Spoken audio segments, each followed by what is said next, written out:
ஒரு already exist ஆகக்கூடிய ஒரு அரசு உதவி பெறும் கல்லூரிய தனியார் பல்கலைக்கழகமாக மாத்திக்கலான்னு அரசு சொன்னா அதை எப்படி அனுமதிக்க முடியும்? அங்க இருக்கக்கூடிய மாணவர்களுக்கு கல்வி உதவித்தொகை யார் தரா?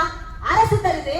அந்த கல்லூரியில ஒரு ஆடிட்டோரியமோ ஏதோ ஒரு நல்லது செய்யணும்னு சொன்னா அதற்கான நிதி யாரு தரா?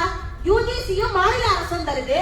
அப்போ இப்படி மக்கள் பணத்தை பயன்படுத்தி வளர்ந்த அந்த அரசு உதவி பெறும் கல்லூரிகளை எவ்வளோ ஒரு தனியாருக்கு கொண்டு போய் அரசு கொடுப்பேன்னு சொன்னா அதை எப்படி ஏற்றுக்க முடியும்? தனியாரிடம் நாங்க போய் சமூக நீதி கொடுங்கன்னு கேட்க முடியுமா?